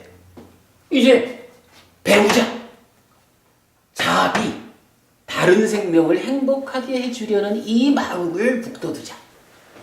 비, 다른 생명의 아픔을 덜어주려는 이 마음을 북돋우자. 보시하자, 오계를 지키자. 이런 노력을 통해 가지고 비록 몸과 말과 만호의 행위 영역과 구분되는 그 원인의 자리에서는 원인인 찌따의 문제는 해결하지 못했다 그래도 몸과 말과 만호의 행위, 업이라고 하는 직접적인 영역에서는 제어하자. 요게 이제 오계, 보시, 자비, 배움 요것이 의미하는 그거죠. 근데 이렇게 밑에서부터 순차적으로 이렇게 올라오는 거예요. 그래가지고 이제 놓고 보면 비록 찌따를 오염하는 탐진 이 부분은 해결하지 못했다 해도 우리가 지금 최소한 어떤 일은 해야 될까요? 라고 보면 뭐 그래도 불교 신자가 뭐 이만큼은 해야 안 될까요? 공부해가지고 삿된 견해를 바른 견해로 바꾸자. 그 견해 위에서 그래도 우리가 폭력을 동원해서 남을 해치려 하는 이거는 다른 생명의 아픔을 덜어주자. 뭐 연민 이렇게 말하는 거죠. 연민심을 내 안에 북돋아가지고 폭력적인 사람은 되지 않아야 되겠다. 그 위에 다른 생명을 행복하게 해주자라고 하는 자애의 마음을 북돋아서 분노하는 사람은 되지 않아야 되겠다. 그 위에 보시에 힘씀으로써 간탐이라고 하는 요것 때문에 괴로움을 만들지 않아야 되겠다. 그 위에 오계를 지키자. 요렇게 되면 요만큼만 우리가 할 수 있어도 사실은 아주 모범적인 불자라고 할 수 있죠. 스스로의 삶이 그만큼 행복해지는 거죠. 이제 이렇게 순차적으로 올라온 거예요. 올라온 상태에서 이제 이 10가지 업 위에서 이제 지금 본 거, 삶의 테크닉의 첫 번째 주제는 이제 어떤 이야기를 하는 거냐라고 하면 신구의 삼업이라고 말하는 이 직접적인 행위도 이게 사실은 구분이 되더라 하는 이야기예요. 법구경 개성 1번, 2번 개성은 그렇게 말해요. 만호가 앞서가는 것이다. 그래서 만호로 악한 행위를 하면 몸과 말의 행위가 뒤따른다. 마치 소가 앞장서 가면 수레바퀴가 뒤따르듯이 이렇게 말하잖아요. 두 번째 개성은 어떻게 말하나요? 만호가 앞서가는 것이다. 만호의 행위가 앞서는 것이다. 그러면 몸과 말의 행위가 뒤따른다. 그래서 만호가 착한 행위를 하면 만호의 선행, 불탐부진정견이라고 하는 만호의 선업이 지어지면 몸과 말의 행위가 선업으로 따라온다. 마치 그림자가 몸을 따라가듯이. 이렇게 나오는 게 개성 1, 2번이잖아요. 거기서 이제 좀 담마라는 말을 어떻게 해석해야 되느냐 하는 것 때문에 이제 그동안 좀 의미를 못 찾았던 것 같은데, 사실은 경전은 아까 우리가 말했던 이 10악업, 10선업 이야기를 할 때 이거를 이 업 자체를 경전은 담마라고, 이 업을 담마라고 말을 해요. 근데 이 담마라는 게 뭐냐 하면 법이다, 가르침이다 이렇게 말하지만 기본적으로 법이라는 것의 의미가 뭐예요? 존재잖아요. 존재라는 것은 어떠한 것, 있는 거는 다 존재라. 행위라고 하는 것도요, 행위 자체도 무언가 행위라고 이름 붙여진 어떤 거잖아. 있는 거잖아요. 행위도 법에 속하는 거예요. 정명부부님 그러겠죠? 행위라는 것도 하여간 어떻게 이렇게 설명해야 될지 몰라도 있는 거라고. 행위가 있는 거니까 그 결과로 고활학을 만들기도 하고 이런 거잖아요. 행위라는 게 없는 거라 그러면 안 되잖아. 그러니까 경은 이 이야기를 할 때 이 10가지 업 자체를 담마라는 말로 한다고요. 법구경 1번 개성에서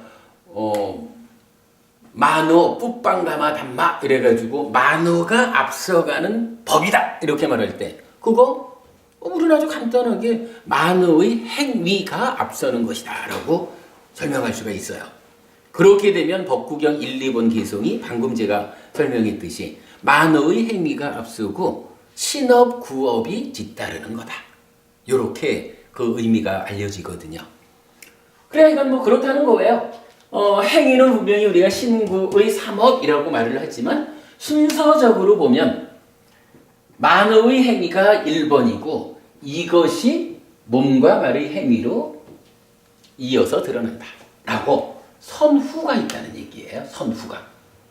대원부부님 요거는 근데 이건 당연한 거겠죠. 보통 우리가 반사작용처럼 생각할 시간 없이 반사적으로 이렇게도 말을 하지만 사실은 어쨌든 행위라고 하는 것은 몸과 말로 드러나기 이전에 만호의 행위라는 과정을 거치는 것이다.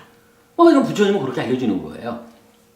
그러니까 신구의 삼업이라고도 하고 10업이라고도 하는 요거는 구분을 짓자면 신구업을 하나로 묶고 의업을 하나로 묶어서 이렇게 나뉘어지는 거다라는 거예요. 그죠?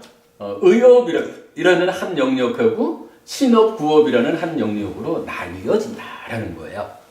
요걸 놓고 이제 우리가 정말 삶의 테크닉, 어떤 방법으로 살아야 행복할 수 있습니까? 라는 요 주제의 첫 번째 이야기가 나오는 거예요. 자, 이루버부님,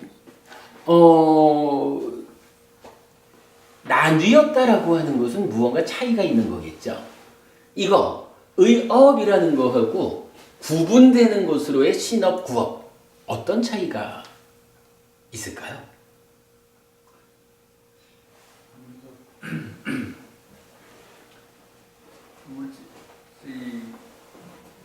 가지고 있는 감각기관을 보자면은 이게 실체가 있지 않습니까? 신과 군, 네네. 이것 같은 경우는 의 같은 경우에는 상당히 좀 구분하기 힘든 부분이 찢다고도 관련돼 있고 어떻게 보면 의라는 게 조금 이렇게 형용할 수 없는 부분들이 있지 않습니까? 형용할 수 없는 형용할 수 없는, 이제 뭔가 말로 표현할 수 없는. 그렇죠. 예. 표현하자면 보이고 보이지 않고 뭐 이런 차이 그렇게 말할 수 있겠네요. 뭐 같은 맥락입니다. 요 구분을 우리는 어떻게 이해할 수 있느냐 하면 기본적인 거.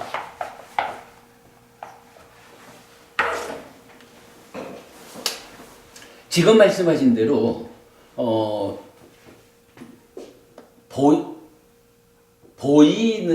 보이느냐? 뭐 이렇게 표현을 해볼까요? 몸과 말의 행위는 보이는 거예요. 뭐 여기서 이제 보인다라는 건 이건 뭐 말씀하신 대로 감각 전체를 보면 되겠죠. 말의 행위는 들리는 거겠지. 이건 이렇게 이건 드러나서 알려지는 거죠. 그런가 하면 만어의 행위라는 것은 보이는 게 아니라 드러나 알려지질 않아요. 그러니까 보아서 알 수 있는 것입니까? 보아서 알 수 없는 것입니까? 요 차이가 되는 거죠. 사실은 바로 요거 같아요. 행위를 이렇게 두 개로 구분지었을 때 이것이 어떤 차이가 있을까라고 하면 보이느냐 보이지 않느냐. 달리 말하면 전달 가능성, 전달성, 속으로는요. 대상 받아줄 수 있는 대상이 없냐 차이가 있을 수 있지 않습니까? 대상? 전달자, 전달하고 전달자. 네. 그렇죠. 뭐 결국은 그거죠. 그러니까 전달성이라는 것은 나를 너에게 전달하는 거죠. 이 대상 관계죠. 그래요. 뭐 그렇게 보면 될 거예요. 그래서 어쨌든 요것의 이야기는 결론을 이렇게 보자고요. 신업과 구업이라는 것은 전달되는 거예요. 그런데 의업이라고 하는 것은 전달이 되지 않는 것. 요게 가장 큰 차이라고 보아야 할 거예요.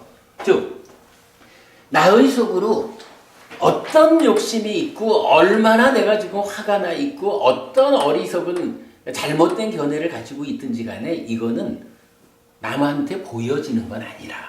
그러니까 이걸 어떻게 표현했냐 하면 내적이다 또는 사적이다 이렇게 표현을 한 거예요. 거기에 비해서 몸과 말의 행위라는 것은 그거 뭐 아무도 없는 데서 움직이고 말하면은 전달 안 되는 거지 이렇게 말할 수 있어요. 그건 이제 방금 말씀하신 대상의 문제겠죠. 그러나 어쨌든 몸과 말로 행위를 한다라는 것은 내가 행위해버리면 행위하는 그대로 대상한테 전달이 돼요. 전달되었다라는 이야기는 뭐예요? 되돌릴 수 없다는 얘기잖아요. 그죠? 이미 전달된 거는 되돌릴 수 없고 비록 좀 문제가 있다라고 해도 내 안에만 있던 것은 전달되지 않았으니까 되돌릴 수 있는 뭐 이제 그런. 그래서 이 업에 대한 이야기의 첫 번째 구분, 만어의 행위가 몸과 말의 행위에 앞서는 것이다라는 이 구분은 바로 요거예요. 전달되는 것이냐, 전달되지 않는 것이냐, 드러나 보여지는 것이냐, 보여지지 않는 것이냐.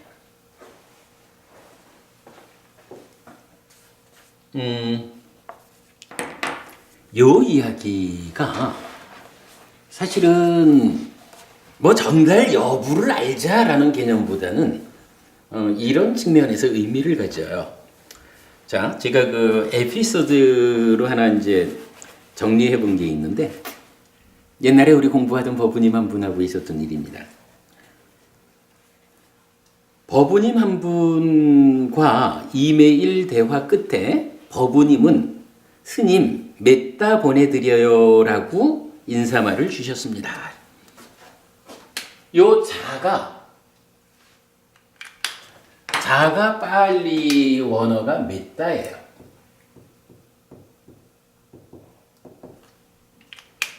우리 법부님 중에 한 분이 이제 저하고 이메일로 뭐 이렇게 좀 문답을 하다가 법부님 입장에서는 그래도 저한테 그 뭐 감사의 표현으로 스님 몇 다 보내드려요 이래 하신 거예요.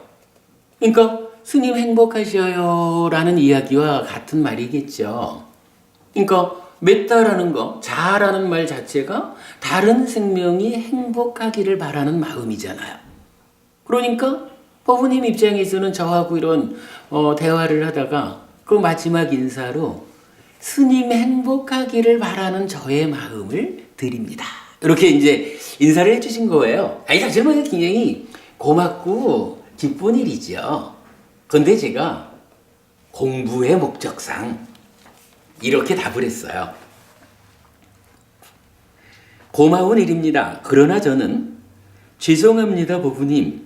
보내주신 몇 달을 저는 받지 못했습니다. 라고 답하였습니다.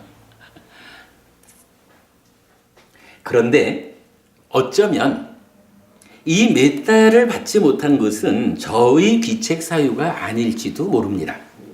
만약 법부님이 당신에게서 그 몇 달을 출발시키지 못하였다면 받지 못한 책임은 저에게 있는 것이 아니라 법부님에게 있다고 해야 타당할 것입니다. 이런 이야기예요. 법부님은 저하고의 대화 끝에 스님 몇 달 보내드려요 라고 말씀을 하셨는데 나는 받은 바가 없어요. 그래가지고 미안해요 법부님 내가 못 받았어요 그랬거든요. 근데 이거 한번 따져봅시다.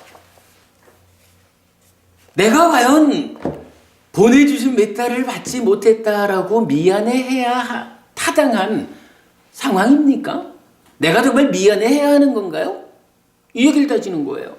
그래서 만약에 우리 법부님께서 저한테로 몇 달을 보내서 법부님에게서 몇 달가 출발해가지고 저한테까지를 왔는데 내가 받을 준비가 안 돼가지고 뭐 예를 들어서 배가 바다를 건너와도 부두가 조성되어 있지 않으면 도착 못하는 거지 뭐.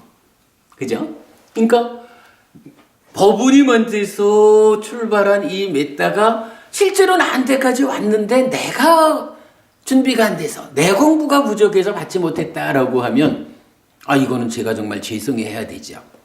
근데 만약에 법부님은 몇 달 보내드립니다 스님 받으셔요 라고는 했지만 실질적으로 그 몇 달가 우리 법부님의 의도와는 다르게 법부님한테서 출발하지 못했다면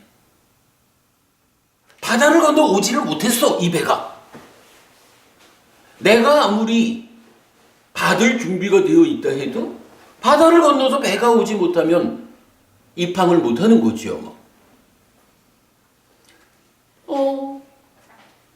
보내주신 몇 달을 받지 못해서 미안하기는 합니다만은 제가 받지 못한 책임이 저한테 있는 겁니까? 법부님한테 있는 겁니까? 따져봅시다. 이 얘기를 하는 거거든요.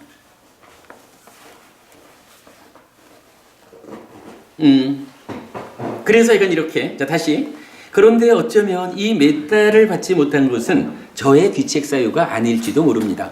만약에 법부님한테서 출발하지 못했다면 만약 법부님이 당신에게서 그 몇 달을 출발시키지 못하였다면 받지 못한 책임은 저에게 있는 것이 아니라 법부님에게 있다고 해야 타당할 것입니다.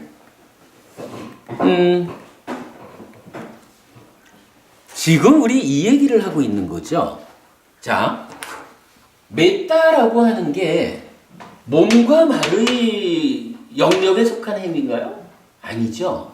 만어 중에 진애를 분노를 바꾸는 그런 자무량심, 자애의 마음, 만호의 영역에 속하는 거잖아요. 그러면 요 만호에 속하는 메따, 자라는 것이 어때요? 신어 부업에 속하는 거라면 전달되는 건데 만호에 속하는 거니까 이게 전달되지 않는 거를 특성으로 하고 있어요.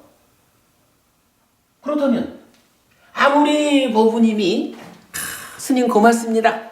저의 메따 받으셔요. 보내드려요. 라고 해도 보내주려는 마음하고는 상관없이 실질적으로 당신에게서 출발을 못했다면 그거 못 받은 거 뭐 내 책임일까?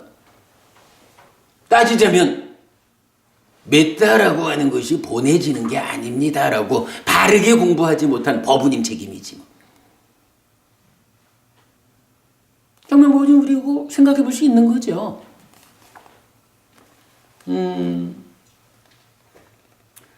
그렇습니다. 법부님이 아직 부처님의 경우처럼 마음을 직접 보내어 전달하는 신통을 갖추지 못하였다면 메따를 받지 못한 책임은 저에게 있는 것이 아니라 법부님에게 있는 것이 맞습니다.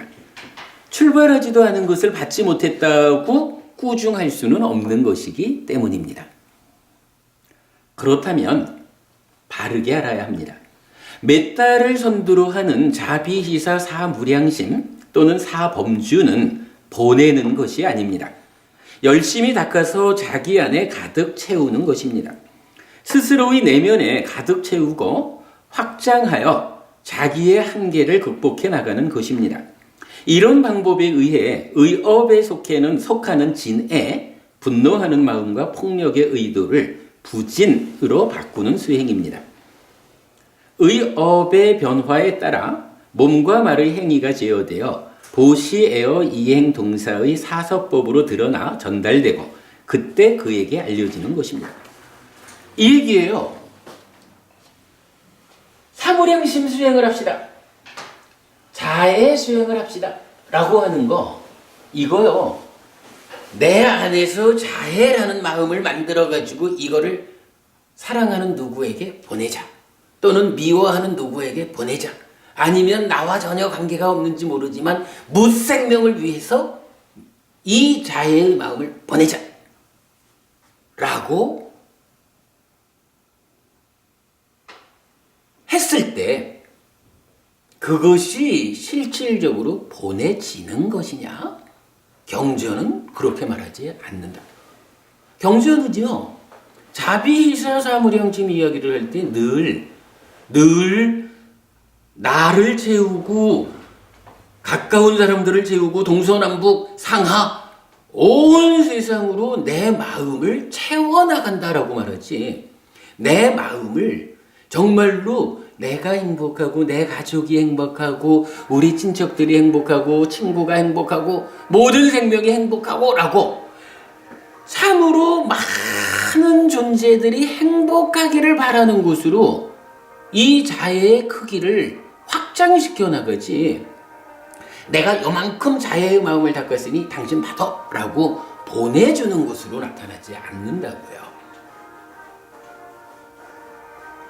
자애의 수행을 하면서 자애를 보낸다라고 하는 데 대해서는 잘 생각해야 돼요.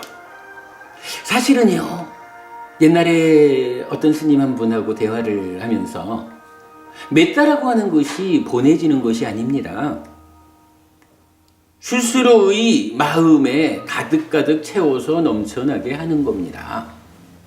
라고 했더니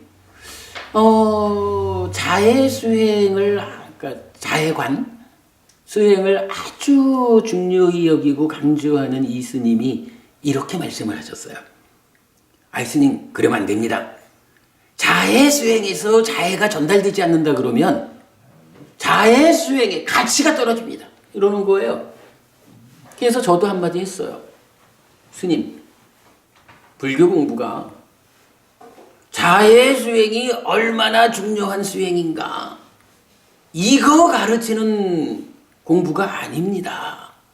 불교는 사실을 내 삶을 향상으로 이끄는 실질적이고 실현 가능한 방법을 가르쳐 주는 게 불교지.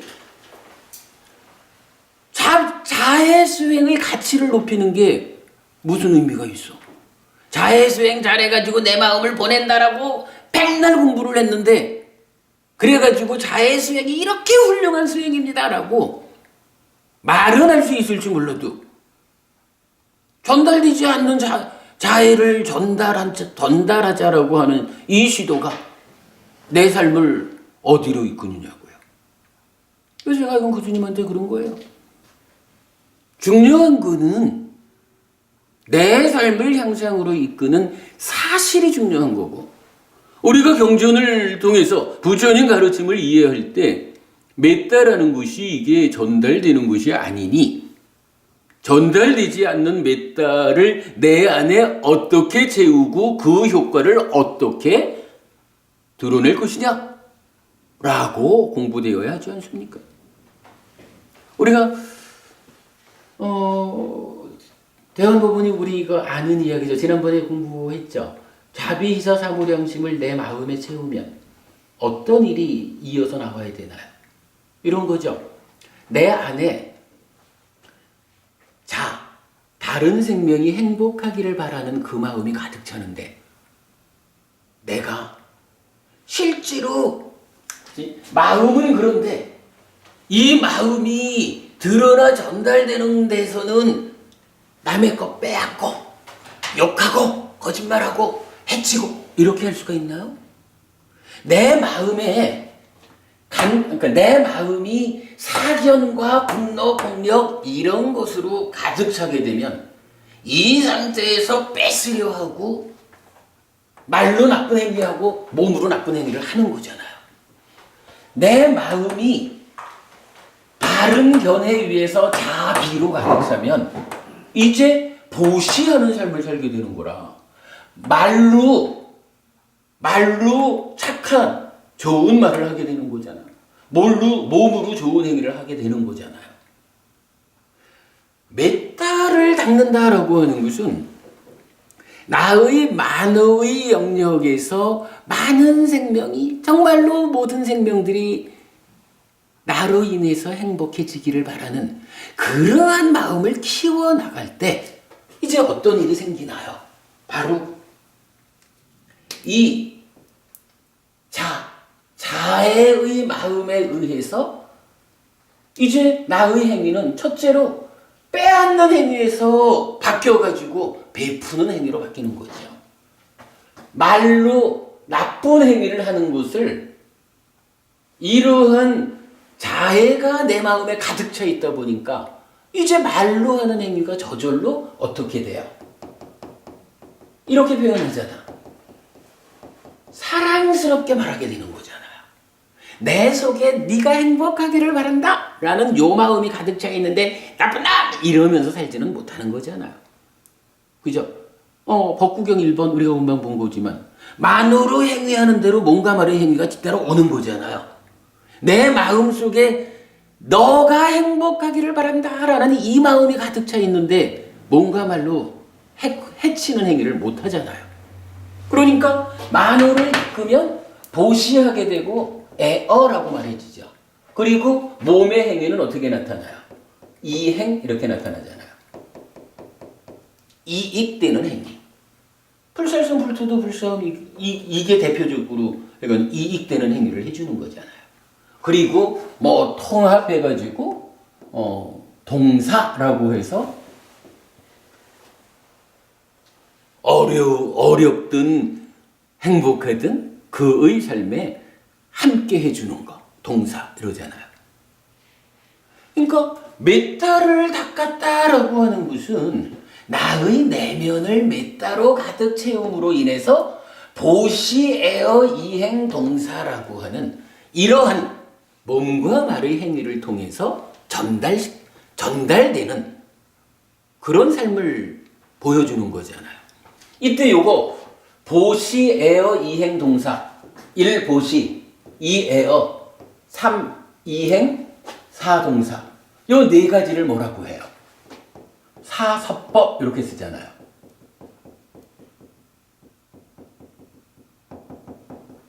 이때 요 섭이라고 하는 말이 우리가 뭐 포섭하다 이런 말이니까. 그래서 제가 요거 뭐 꼬시는 거 이렇게도 말하고 대표적으로 우리 요 사무량심을 닦아서 사서법으로 드러내는 요것을 뭐라고 불러요? 내편 만들기라고 말하잖아요. 그죠? 우리 법회에서 쓰는 표현으로 내편 만들기. 요거는요, 애어른은 구분이 없어요.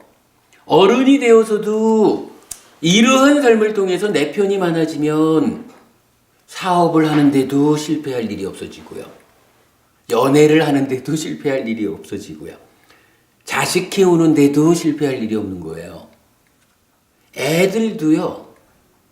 애들한테도 이렇게 말할 수가 있어요. 반장하고 싶니? 너네 반 아이들 몇 명이야? 20명이요. 그러면 11명만 네 편이 되면, 아니지, 지도 한 표 있으니까 10명만 네 편이 되면 반장 되네? 네 편 만드는 방법이 뭔지 아니? 어른 흉내 내가지고 뭐 빵 사주고 사탕 사주고 그렇게 어려서부터 그런 일 하면 안 되죠. 방법이 있다. 네가 너의 친구들과 함께하는 매 순간순간 참으로 나의 친구가 나로 인해서 행복해지면 좋겠다. 이런 마음을 되뇌이면서 친구들을 만나라. 나의 친구가 어려움을 겪는다면 내가 그를 도와가지고 친구의 아픔을 덜어줘야겠다. 그런 마음으로 친구를 만나라.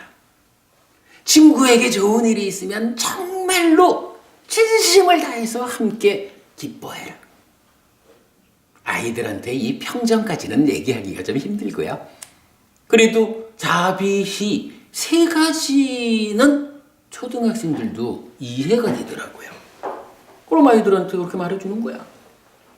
반성하고 싶으면 확실한 방법이 있다. 이렇게 자비시의 삶을 평상시 살아내라. 그래서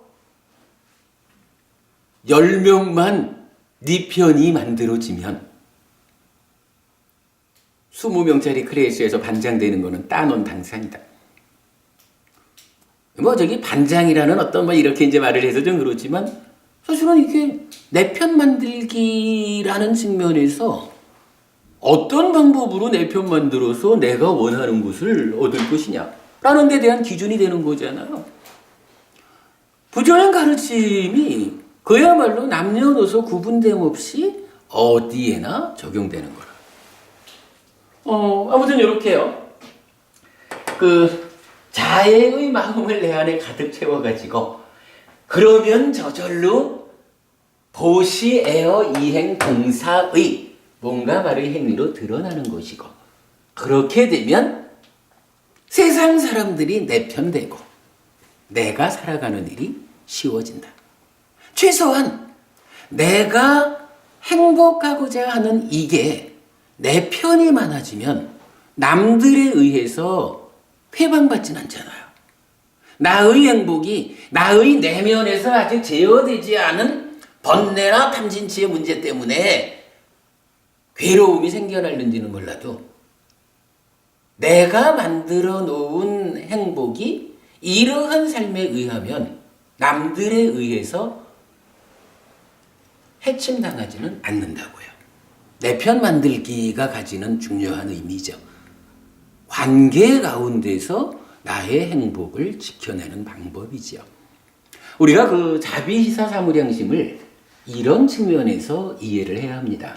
그렇기 때문에 자비시사 사무량심은 사서법이라는 보시에어 이행동사라는 이 사서법과 짝을 이루어서 나타나는 것.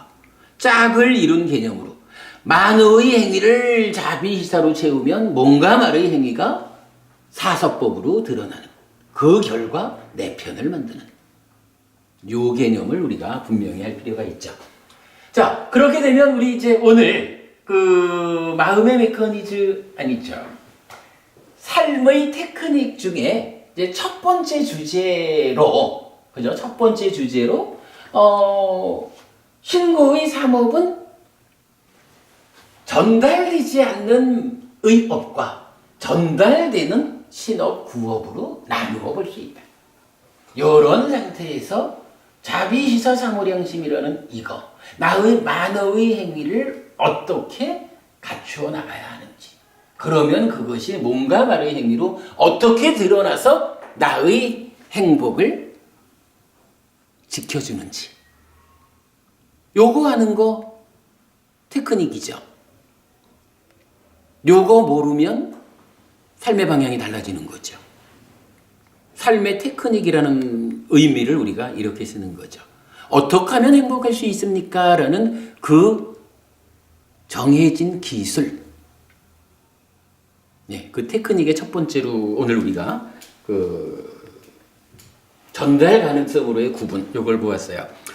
제가 이제 좀 전에 요 글을 읽으면서 부처님의 경우처럼이라고 이제 읽은 게 있는데, 그거는 이제 이 전달되지 않는 것과 전달되는 여기에 예외되는 경우가 경전에서 몇 개 나타나요. 예외가 있다라고 하면 사실은 법칙이라고 말할 수 없죠. 그래서 그 예외되는 경우를 보아야 하는데, 이렇게 발견이 됩니다. 걸식경 등에는 마음을 직접 보내는 이야기가 나타납니다. 그러나 경은 이것을 부처님께서 행사하신 신통의 행으로 표현하고 있습니다. 아직 공부 부족한 우리들의 삶에는 적용되지 않는 경우인 것입니다. 그러니까요, 기본적으로 만호의 행위는 전달되지 않는 거예요. 그런데 예외적으로 만호의 행위가 전달되는 경우가 있더라는 거라. 그래서 그게 어떤 경우인가? 라고 보니까 부처님께서 나의 제자들이 이제 내 곁으로 오면 좋겠다라는 생각을 일으켜서 그거를 보내는 거야. 그러니까 직접 제자들을 마음을 통해서 불러들이는 이런 장면이 나타나거든요. 근데 그때 경전에서는 그 자리를 어떻게 표현하냐 하면 부처님의 신통력을 행사해요. 그러니까 부처님이 신통력을 부렸다. 신통을 부렸다. 부처님한테도 마음을 직접 보내는 이 일은 부처님이니까 우리랑 좀 다르겠죠. 뭐. 그러니까 그냥 맘만 먹으면 되겠지라고 할 수 있지만, 사실은 부처님에게도 마음을 직접 보내는 것은 내가 특별한 능력을 부려서 전달해야겠구나. 이런 신통력을 행사하는 경우로 부처님에게조차도 이렇게 나타나는 거예요. 그러니까 부처님조차도 신통력으로서 마음을 보내는 건데, 우리 보부님이 저한테 스님 몇 다 보내드려요 이러면은 그거 못 받은 책임이 저한테 있을까요? 보부님한테 있을까요? 재미있는 에피소드 삼아서 말씀을 드렸어요. 근데 어쨌든 우리가 삶을 이해하는 데 있어서 어떻게 방법을 찾아서 삶을 행복으로 이끌까라는 데 있어서 저는 여러분 첫 번째로 이 주제를 알려드리는 거예요. 만어의 행위는 직접 전달되는 것이 아니다. 정말로 사랑한다면 몸과 말의 행위를 통해서 나의 마음을 전달해야 된다. 어떻게 하면 이 마음을 잘 간수해서 그 마음을 몸과 말의 행위로 생각한 그대로 잘 전달해서 사랑하는 관계를 지켜나갈까? 물론 또 다른 측면에서는 역의 경우도 봐야죠. 내가 만의 행위는 아직까지 간탐진의 사견에서 벗어나지 못했다 해도 그래도 내가 물교 신자인데 어쨌든 오계를 지킨다라고 하는 특별한 노력을 통해서 몸과 말의 행위로 그러니까 안 좋은 마음의 행위를 직접 전달하지는 않겠다. 뭐예요? 오계를 지켜야 되는 의미죠. 거기까지를 보면 오늘 이제 첫 번째 주제, 내적, 외적 행위의 분류라는 측면 설명드린 거로 할게요. 네, 제 말씀 여기까지 하고 질문 있으면 받겠습니다. 그 만호의 행위가 전달되지 않는 정당성이라 하면은 만약 그게 전달된다면은 원하는 것을 빌거나 기도하는 게 어떻게 됩니까? 그러겠죠. 그렇지만 또 이런 부분도 있지 않습니까? 이게 또 꼭 맞지 않는 부분이 저희들이 화원에 꽃이 있는데 이 마음을 냈을 경우에 아니면 물도 그렇다 그러거든요. 저희들이 이게 의를 뭐 물의 결정이 바뀐다는 물 거. 결정이 바뀐다든지 아니면은 화원의 꽃이 아니면은 특정 어떤 양파가 마음을 줬을 경우 훨씬 잘 자랐을 경우에는 그건 전달이 된다고 봐야 될 텐데 그런 부분에 대해서는 꼭 신통력이 아니더라도 부분적으로 마음을 이렇게 뭐 이렇게 말하고 좀 더 집중을 하게 된다면은 그런 부분에서 어떤 글쎄요, 이제 그게 뭐 많은 연구자들에 의해서 이제 그 연구된 결과인데 뭐 저는 잘 모르겠습니다. 예를 들어서 뭐 유사한 얘기로 식물에게도 마음이 있다라는 이야기를 하고 뭐 그래야 하는데 그게 식물이 자기 스스로 내 마음이 있어라고 자기의 마음 상태를 사실 드러낸 건 아니거든요. 사람이 사람대로의 방법을 통해서 뭐 그렇다라고 이제 추정을 한 건데 그게 과연 사실일까 하는 부분은 모르죠. 뭐. 그리고 말씀하신 대로 뭐 마음을 보내면 물의 결정이 바뀐다거나 또는 뭐 식물도 사랑하는 마음을 보내주면 성장이 좋아진다거나 이런 부분이 과연 그 실질적인 이야기냐 하는 것은 뭐 아직 잘 모르고 만약 그런 부분이 실제적인 상황이라 그러면 경전에서 어떤 언급이 있을 텐데 아직까지 저는 경전에서 그런 언급은 보지를 못했어요. 아니, 저도 그 네. 기사를 여러 번 봤는데 네. 그거는 마음을 보낸 것보다는 저 구업 있잖아요. 구업. 네네. 행동으로 옮긴 거라고 저는 봐요. 왜냐면 식물에게 네네. 물을 주면서 잘 자라라 잘 이렇게 말을 벌써 하는 거지 마음속으로만 또 뭐 그러기도 하네요. 그다음에 이제 쓰다듬는 것도 신행이고. 이게 이쁘다 이거는 벌써 마음에 있는 사랑을 입을 통해서 네네. 그 대상한테 또 몸으로 만져지기도 했고. 네, 전달했기 때문에 그는 마음을 보낸 것 같지는 않다고 생각합니다. 예, 그러니까 뭐 그 부분은 하여간 뭐 제가 답변 드릴 능력은 안 되고 다만 이게 지금 지적해 주신 부분도 정확해 보이고 또 뭐 거기에 또 굳이 말을 하자면 그러면 사람이 행위는 그렇게 뭔가 말을 통해서 했다라고 해도 그러면 그 꽃이나 이런 식물들이 그 마음 그런 뭔가 말의 행위를 받아들이는 마음이 있는 걸까 하는 부분도 또 모르는 거야. 저 얘기는 이제 마음이라고 하고 파장이 네. 이 사람의 파장이 글로 전달된다고 이렇게 얘기하더라고요. 네. 근데 이제 하여간 뭐 모르는 거예요. 근데 이제 그 과학의 영역에서 그 설명될 수 있는 부분이 그 과연 우리 삶의 현실을 100% 설명해내고 있는 것일까 하는 부분은 아직 잘 몰라요. 예를 들자면 과학자들은 마음을 설명하고 있거든요. 그러니까 뭐 몸에서 생겨나는 마음?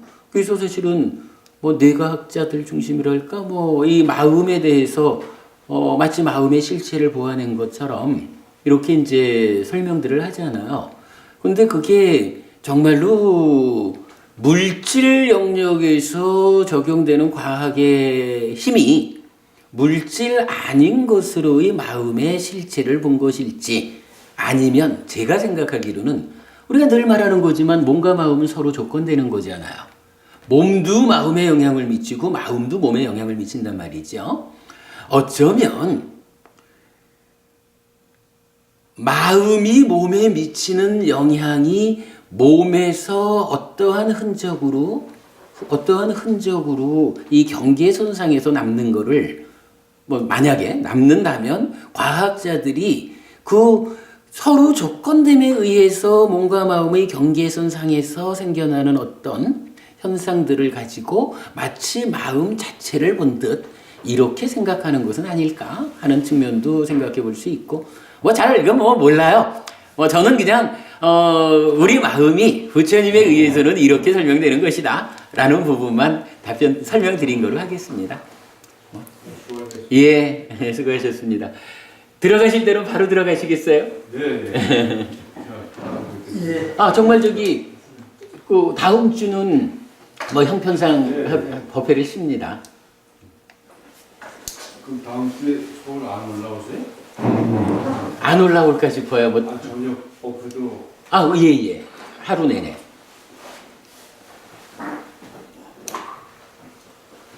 조심히 들어가십시오.